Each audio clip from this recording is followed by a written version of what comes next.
बाढ़ प्रभावित क्षेत्रों का दौरा किया है, क्या स्थिति है?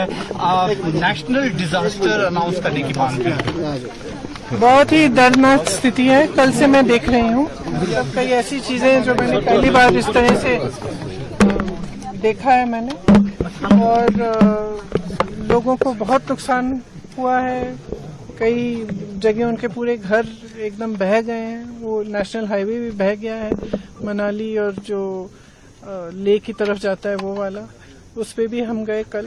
तो बहुत ही ज्यादा भारी नुकसान देखा है, और हमने कल भी कहा कि ये एक ऐसा मौका है जब कि सबको एकजुट होकर एक साथ इस आपदा का सामना करना है, और कर रहे हैं। और हिमाचल की जनता जो है, हिमाचल की सरकार है, उनकी जो भावना रही है वो एक पूरे देश के लिए एक मिसाल है। क्योंकि रास्ते में भी कल जहां जहां मैं जा रही थी, मैंने देखा कुछ जगह कुछ महिलाएं श्रमदान कर रही थी, सड़क बनाने की मदद कर रही थी।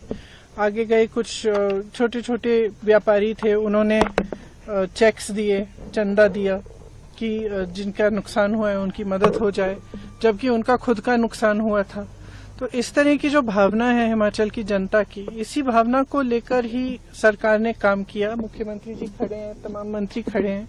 इन्होंने 24 घंटे आपदा के समय भी और उसके बाद से भी काम कर रहे हैं, और काफी इन्होंने अनाउंस भी किया है किस तरह से मदद कर पाएंगे। जहां जहां कॉम्पेंसेशन देना है उसकी पूरी लिस्टें शायद कल मुख्यमंत्री जी बता रहे थे बना भी चुके हैं, और देना शुरू भी हुआ है।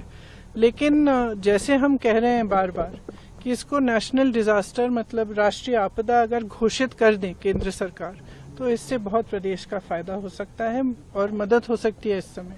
बल्कि उनकी जो पॉलिसियां हैं वो थोड़ी सी ऐसे लग रहा है कि वो समझ नहीं पा रहे हैं कि कितना नुकसान हुआ है यहाँ। क्योंकि कल भी मैंने देखा कि शायद G20 में जो सेब का इम्पोर्ट है अमेरिका से, उस पे ड्यूटी इन्होंने 25% या 20% कम कर दी है, 35 से 15 तक आ गई है।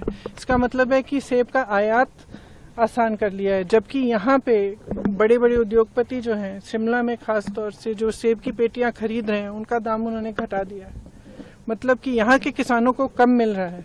आपदा से वैसे भी नुकसान हुआ है, उनकी मदद करने के बजाय आप अमेरिका के किसानों की मदद कर रहे हैं। तो ये बातें हमें समझ में नहीं आ रही हैं, और हम चाहते हैं कि केंद्र की सरकार, प्रधानमंत्री जी थोड़ा गौर करें, यहाँ देखें कि किस तरह से मदद कर सकते हैं, खासतौर से जिनका नुकसान हुआ है। अगर इसको नेशनल डिजास्टर घोषित कर दिया जाए तो बहुत सुविधा हो सकती है जिनका नुकसान हुआ है। स्पेशल सेशन हो रहा है पार्लियामेंट का, will you be taking up this issue? The Congress party will it be taking in the parliament?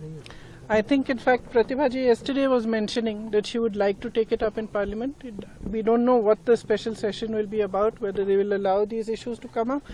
But we were discussing that even if that doesn't happen, a representation should go to the central government, and we will all put our strength in that and try to convince the government that they must declare it a national disaster zone, because it is only certain things can only be done by central government.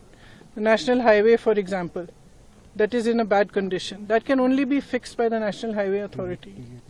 And there are certain many other things that are in the prerogative of the central government.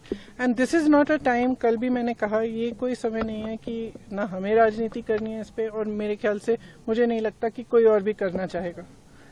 इस समय ये समय नहीं है कि वो देखे कि यहाँ पे कांग्रेस की सरकार है या भाजपा की सरकार है। ये एक ऐसा समय है जहाँ इस तरह की जो आपदा आई है, पहले कभी नहीं हुआ है ऐसे, और लोग इतने परेशान हैं, इतने त्रस्त हैं, उनकी मदद करने के लिए सबको आगे आना चाहिए। इसका राजनीतिकरण बिल्कुल नहीं होना चाहिए। केंद्र सरकार को भी ये समझना चाहिए, हम तो वैसे भी कर ही रहे हैं जितना हम कर सकते हैं।